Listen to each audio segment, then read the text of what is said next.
team, I hope you're all well. Today I am going to be telling you about my January wrap up, which as last month is going to be like a stats video. I'm going to let you know what I've read. I will very briefly go through what stars I gave everything and what my favourite, most surprising, most disappointing and worst books of the month were, and just give you some overall stats for the month. So overall I had 17 books on my Bookopoly TBR. One of them is missing off of here because it's downstairs and I couldn't bother going getting it.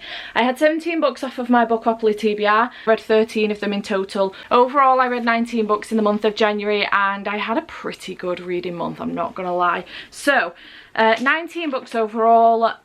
I read 6,145 pages overall in the month of January. I DNF'd 3 books, which were Days of Blood and Starlight by Laini Taylor, and then obviously inevitably Dreams of Gods and Monsters. I DNF'd this on the basis that I got about 70 pages in and then put the book down for about 2 weeks and then kept trying to come back to it and just couldn't. And Jade eventually was like, are you even enjoying that book? And I was like, you know what, honestly, no, not really. And it's such a shame. It could be my mood, it could be the fact that the book is very slow and it does seem to be a bit more lyrical than the first one was, and I don't particularly like flowery, very lyrical writing at all. I hate it. So it could be that, I'm not sure. I am gonna keep the series for the time being. I may come back to it, we will see. But yeah, I ended up DNFing Days of Blood and Starlight, which then meant I obviously couldn't pick up Dreams of Gods and Monsters because that's the next in the series, the final one in the series. So I DNF'd those two, and then also Love is for Losers, which I had a review copy of. I DNF'd this, I have done a review on Instagram, but I DNF'd this on the basis that this is sold as a Bridget Jones for teens, and that's exactly what it is. It's perfect for the age range it's aiming for, but for me it just felt a little bit too juvenile, a little bit too young. The writing style's really good, I really enjoy the diary format, I enjoyed the writing overall. It was just too young for me, and honestly I had so many other books I wanted to get to. I just didn't want to make it a priority if I wasn't loving it, and I knew that because of how young I was finding it, it would really affect my rating at the end of the day. So I wanted to DNF it, but still push it for the fact that I do think it'll be great for the age it's actually written for, as opposed to a 31-year-old who's gone through all of this a very long time ago. So that's the only reason I DNF'd this. So that was 3 books DNF'd. I gave 5 5-star ratings, I gave 12 4-star ratings, 1 3-star rating, 1 2-star rating, and 0 1-star ratings, which is pretty good.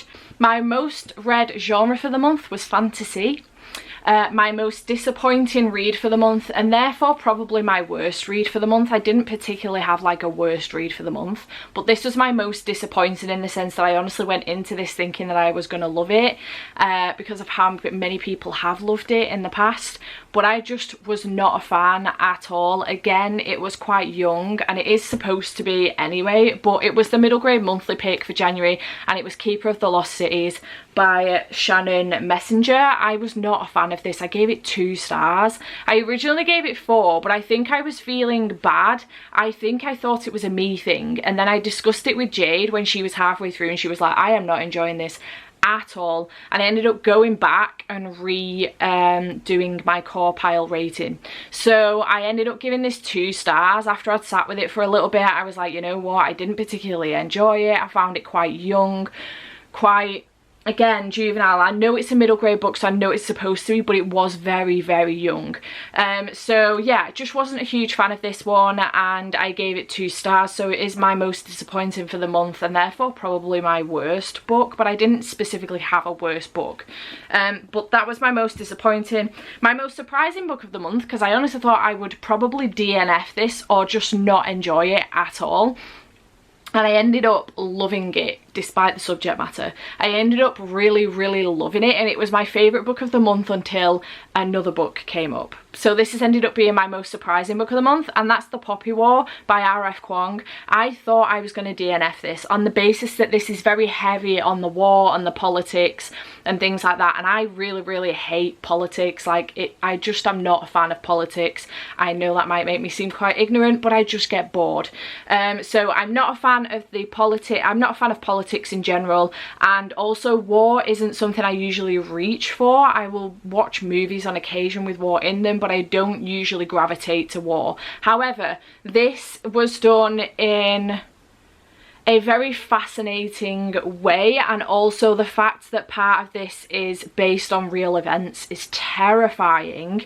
I just was so sucked into this world and I just loved it so much. It shocked me, I cried, I laughed, I just loved this book. It did so many things to me, and I have then since bought the other two. Did I get them or did someone gift them to me? I think I can't remember. It doesn't matter. I now have the next two in the series and I am going to carry on, but I gave this 5 stars and it's one of the most highly rated books this month, with Akamath and also my favourite book of the month. Obviously Akamath was a reread. So yeah, loved this so much. Most surprising read of the month, probably going to be my most surprising read of the year, unless something else shakes me as much as that did, but I highly doubt it. My most favourite book of the month, and it probably would be my most surprising if it wasn't for the fact that I went into this with no preconceived notions. So I went into this one knowing full well, thinking actually full well, not knowing because I didn't end up doing it in the end, but thinking full well that I was going to DNF this on the basis that I hate war and politics, but I didn't. So it's my most shocking on that basis, surprising on that basis. But my favourite book of the month was Traitor's Blade by Sebastien de Castell. I loved this so much. This is one of Jade's favourite series of all time. She loves Sebastien de Castell so much, and I cannot wait to continue on with this series. I just had the best time. It helps that the narrator is fantastic for the audiobook for this series. He also does the Spellslinger series as well. He's called Joe. I think he's called Joe Jameson, if I'm correct in thinking that. Have you ever fallen in love with somebody's voice?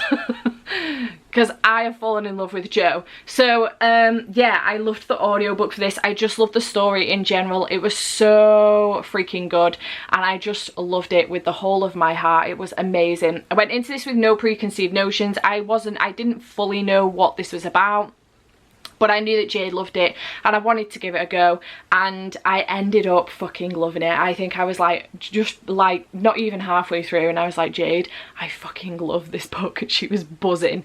So I cannot wait to continue on with the series. I will be reading the second one with Maddie and also Ro by the sounds of things as well, and we're going to try and break Jade with it, but I'm really looking forward to picking that one up. I cannot wait to continue with the series. This is smaller than the rest of the series. The rest of the series has become quite chunky as you get further on. I think the next one's like 600 pages and the next two after that are like around the same page mark. So really love this. It was outstanding.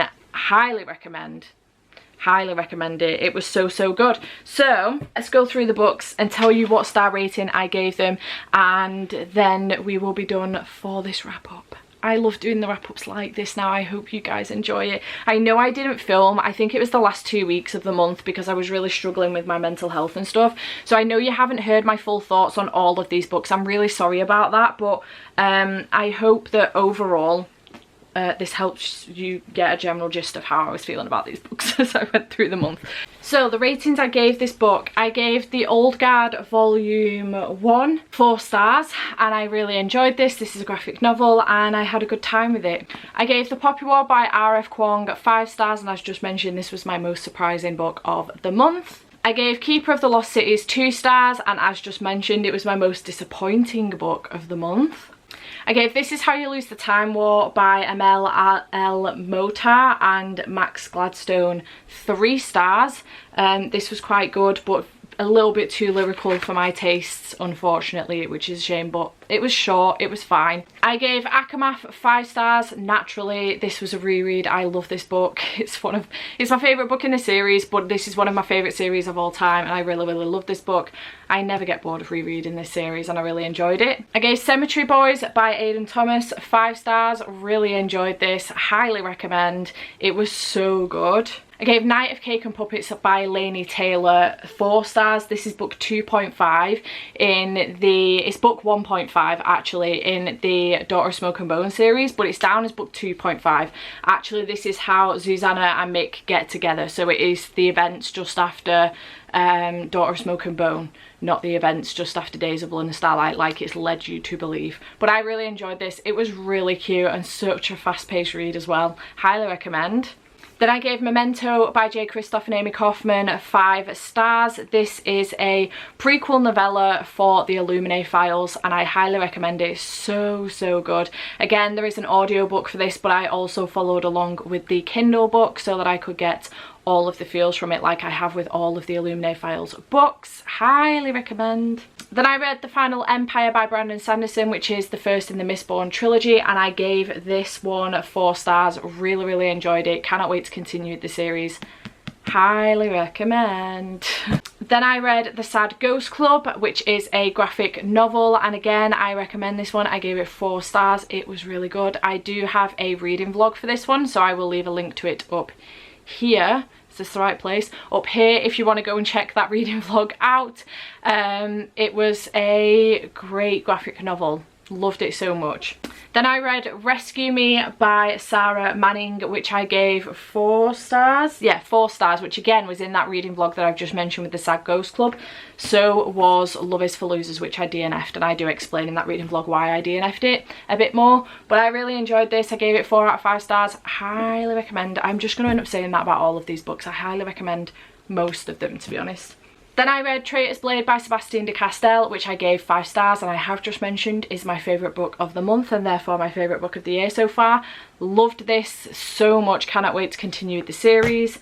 Then I read Meg, Jo, Beth and Amy, a graphic novel, a modern day retelling of Little Women, and it's so, so good. This went into so much more detail than I thought it was going to, and it touched on so many subjects that I wasn't expecting it to do so. So I really, really recommend this one. It was really good. Yeah, really enjoyed it. Then I read The Song Rising by Samantha Shannon. I gave this one 4 stars. This is book 3 in the Bone Season series, and I'm really enjoying this series so far. Can't wait to continue on with it. I highly recommend this series, actually. It's very, very good indeed. Then I reread In an Absent Dream by Shauna Maguire, which I gave 4 stars. Gave it 4 stars first time I read it, gave it 4 stars the second time I read it. I read this one for the Buzzwordathon, which the buzzword for January was dream. I was supposed to be reading Dreams of Gods and Monsters, but I DNF'd the series, so I decided to pick this one up because it's a reread, very, very short, and I knew I enjoyed it, so I just listened to this one, and like I say, gave it 4 stars for the second time.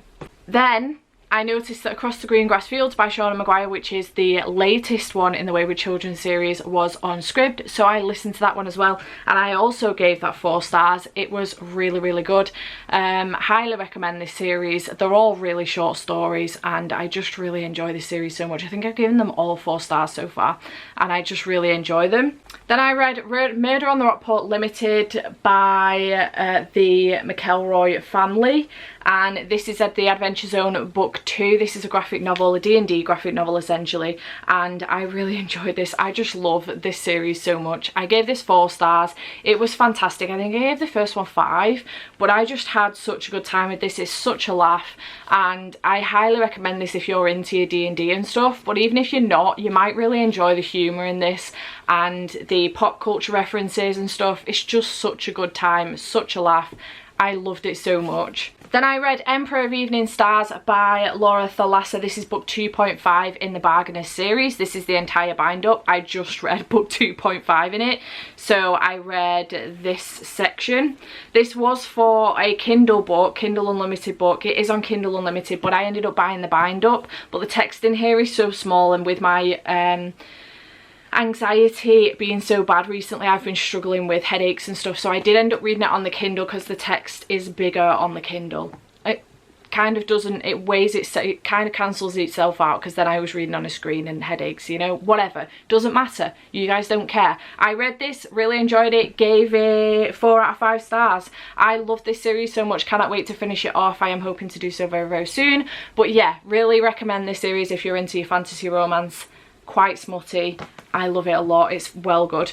And then the final book that I read was The Assassin's Blade by Sarah J Maas. This is for the tog-along, which I am hosting. I will leave links to Twitter and our live show for this actually as well. I'll leave a link to that down below. You can check it out here. I think if I can leave a link to it here, I will do.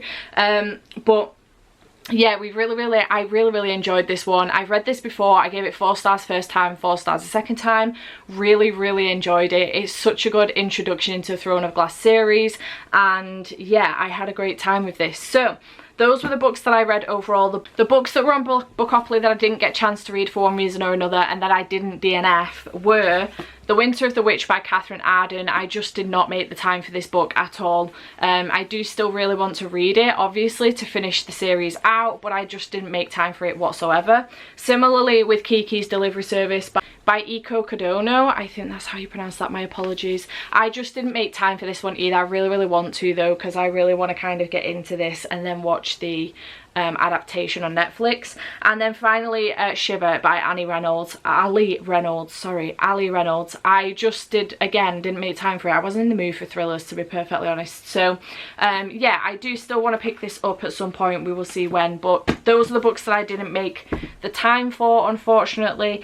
But yeah, but overall January was a pretty good reading month, and I'm really happy with what I managed to get done. I think I've made a decent dent in my goal for the year as well, so I was really happy with it. I hope you have enjoyed this video. I hope this wrap up kind of gives you the information that you need a little bit without me going too much into the books and it being a 50-minute wrap up, because nobody needs that.